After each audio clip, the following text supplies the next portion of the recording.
Hey everyone, so we're back with another Dragon Hunt video, and today's video is kind of a follow-up from the beginner's guide, where it's just tips and tricks for beginners. Something a little more in-depth than what we were going over in the beginner's guide, which is more informative. But a lot of these things that I'm going to be talking about today are questions that I've seen come up on Discord or in-game chat, and I just want to go into them in a little further detail. So let's jump into the video. The first thing that I want to talk about is where to allocate your resources when it comes to summoning, right? When you enter the game throws you a bunch of different characters. They throw you different banners to summon on. There's a bunch of different things. If you don't see all of these banners, by the way, it's because this game is broken up into servers. So depending on how many players start the game, that's how many servers they create. So it's broken up into servers in groups of 10. So servers 1 through 10 are the first group of players that played the game after launch. I'm in group 16, so I'm in groups S11 and S20. It's important to note this because those groups are going to be a week ahead of you. There's going to be people on this game that have a bunch of heroes that you've never even seen. You'd have no idea how to acquire them. It's just because they've been playing longer, and these heroes get introduced each week. So I'm on the third week, which is why I have these two banners. If you started the game and it's your first week, you're going to have banners for Betty, and you're going to have banners for Luna, okay? But I did just want to note that. So when it comes to allocating your resources into summoning for those specific banner heroes, one thing that I want to make clear is having a high-leveled character or evolved character like my Betty here. My Betty is an immortal level, where my Luna is only in a mythical level. It is more important to have, 2 or 3 really high leveled characters instead of a bunch of different characters with, eternal levels. The reason why this is because if you're looking over hero statistics, if you're looking over hero traits, you will see that the Immortal and Immortal 2 boosts, anything in the Immortal range, is such a huge buff to individual characters that it's just far and above way better to have one Immortal character than like 3 Eternal 2 characters. That's how strong they are. It's a huge boost to their stats, and they get these amazing kind of traits. On top of that, whenever they're immortal, it allows you to continue to fortify their exclusive weapons, which again are another big boost to the character. So there's a bunch of different gotcha summons in this game, but the important thing to note is that you want to really focus on individual characters and level them up instead of spreading your wealth. So that's tip number 1. If you really want to progress in the game, find the quote unquote best characters in the game to summon for, and don't stop summoning for them. Do not really spread the wealth. If you want to do collections of characters, you can, but I'll tell you right now, it's very easy to go out and get a hero whenever you want. You won't miss out, okay? The reason for the banners and why you want to summon on the banners is because your rates are increased. So on this banner, I have a 2% chance of getting dodgy. So out of 100 summons, you could hopefully get, 2. But on a normal pull or whatever, you end up having to pull 100 times for 1 off of these little recruitment crystals, which you get on every single summon. So you won't miss out on a character if you say, oh, well, I still want 1 copy of Luna. I don't want to summon all of my crystals or all of my recruitment tickets on Betty. It's okay. You'll always be able to go back and get a Luna if you want, okay?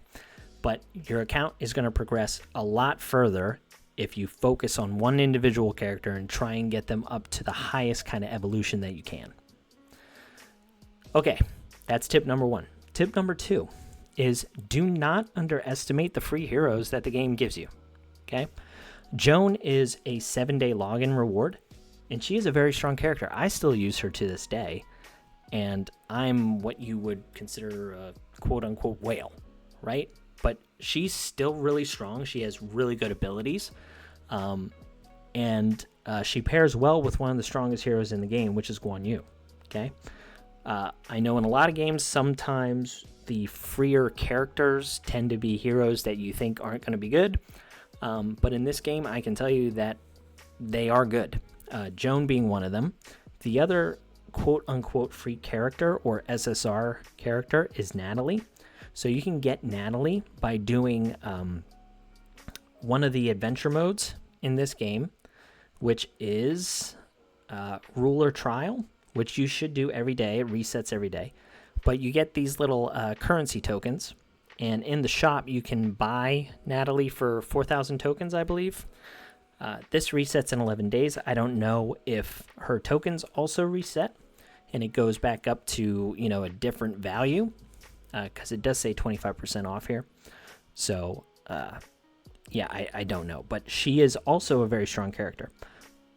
The game also throws some kind of event at you when you first start, where if you spend 99 cents, you get a copy of a Natalie. A lot of people like playing these games free to play, which I completely am for. You should never spend, money on these types of games, especially if your finances can't afford it. But that is a pretty good value because she is a good character. So do not underestimate those free characters in regards to the 2 SSRs that the game throws at you. They're also the only 2 characters that you can actually get from this normal summon, which you get about 10 a day if you do the ruler trial that I just showed you there, where you can get those tokens of Natalie. They are one of the heroes in here. It's a very small chance, but over time you might get 2 or 3 copies depending on how long you play. So yeah, don't underestimate them. The other thing is don't underestimate SR characters. I know the SSR characters are flashy and shiny and everyone wants them, and yes, they are better. But at the same time, Bobo, who is another free character that you get, is very strong in this game. It's also easier to get additional copies of these heroes to get them up to that immortal level.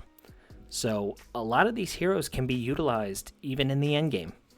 Some of those heroes are Bobo. Some of those heroes are Icy, which is another free hero that you get. This is a very, very strong hero. I use this hero in some of my dungeon runs. Very high value DPS. So don't underestimate them, okay? They are very valuable. Some are really good. Some are absolute garbage. And maybe we'll go over those in detail in later videos. But do not underestimate them either. So the next tip is to try and progress every day as far as you can into your campaign. The reason why is because every time you beat campaign levels, you get additional AFK percentages whenever you're away from the game or you log out for the day. Whenever you come back in, the further you've progressed into adventure mode, you're going to get better AFK awards. These little things really help in these AFK games, right? And I talked about in the beginner's guide, I don't really think this is an AFK game, but this feature is AFK for sure. It even says it right in the name. So yeah, you need to try and inch every day in that mode to really get the most out of your account. So, I've worked up to 113 Stardust an hour. This stuff is really important. You need a lot of this, especially whenever you get to the end game. Same thing with as much XP and gold as you can possibly get. So you want to try and progress into campaign as far as you can. Once you unlock Nightmare Mode, again, try and progress there as much as you can, because each Nightmare Mode actually gives really great rewards in regards to XP and gold in itself. It doesn't need to be even an AFK. You just get really good rewards just for clearing it. So that's something that you really need to do. If you get stuck anywhere else in these games, you got to try and go back to campaign, maybe just clear one more level and just get a little bit more rewards, come back the next day, and you'll see that you'll be able to progress. These games are built for this. They make you get stuck and you can either pay to keep playing, or you can just wait, log off, go spend time with your family, watch a movie, come back in the next day, and you're probably going to progress, and that's okay. So that's definitely another tip that I wanted to share, is to just try and inch in campaign every single chance you get. Another thing to watch out for is this growth tab down here. So in this bond section, you'll see that certain heroes have bonds. And if you have both of them and you have them at specific levels, you actually get additional bonuses to either your AFKs, you get additional bonuses for some game modes in the game. So for this bond, Shuri and Hortus, if you just have those two heroes, I'm going to get an extra 2% gold every hour on those AFK rewards that I just showed you. Then if they're both mythical, it unlocks another 4%. If they're eternal or eternal 2, where I have Shuri at immortal and Hortus at eternal 4, we actually get up to 7% additional gold and an additional 4 hours of that gold. Right? So it's actually pretty cool. And then if they're immortal, it goes up to 8%, which is really strong. Then you have other ones here where some of the characters aren't even released, where it's going to be experience. This one is Ascension Dust, which is for evolutions. So this one is a game mode in Guild. So if you have these three heroes, this is a normal, which is really easy to do. Baldur, which is a pay-to-win character, actually. You have to buy it first, I think. Or you win it by doing specific events that the game throws at you, and you have to finish first in both events to get enough shards to get him. And then Natalie, which, again, I've said is a free character. But if you have these three heroes, in the guild hunt, you actually get additional rewards, which is this game mode over here. So whenever you beat these game modes, see, these are your rewards. So if you have those characters, you end up getting additional rewards in there. So these are things that I think people tend to overlook. I also bring it up because I've seen people ask questions about who to level. Like some of these SRs, they might have the ability to level up and evolve. The problem is sometimes that these evolution spirits are kind of rare to come by. As you can see, I don't have enough to really evolve anybody. But if you're wondering who to evolve, you can go in here and see, if you have any bond effects to possibly benefit from. And if you do, that's probably, a SR that you could level up. So if you wanted to, get more AFK experience and you had these two SRs, maybe level them up so you can get additional rewards whenever you're AFK. So don't underestimate that growth feature either. Okay, so now some advice in regards to the shop, which is all of these different tokens that you get by playing different areas of the game. The daily shop, which is something that resets after every reset of the game, so every 24 hours. I would highly recommend that you buy all of these top rows if you have the items available, meaning diamonds or gold. I buy everything out here. I actually don't know if this bottom row is efficient because it's diamonds. All I know is that the diamonds for summoning I don't really care about. I just need to progress my characters to higher levels and evolve them more, which is why I buy these things out on the bottom. But this whole top row, in my opinion, is important. This Ascension Dust ends up being the bottleneck later in the game. So if you can start early in acquiring that, it's kind of important. This limited recruitment scroll, they actually sell it for 194 diamonds, where if you were to buy it one individually, it would cost 240. So it is a good deal, statistically speaking. But yes, I would buy those top 4 items. In regards to the friendship shop, this is something you guys really need to do. You really need to get friends on this game. You can send out friend requests. You can add friends. What I do is every day I go and see, how many of these people are off for a day. and I just delete them and I go out and find new people who are active, because this is just free rewards, and if somebody's not going to send you something, you just shouldn't have them on your list.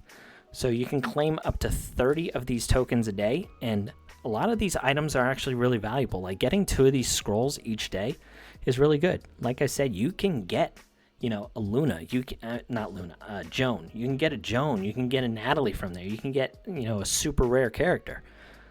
Like this is pretty valuable. Same thing with these evolution spirits.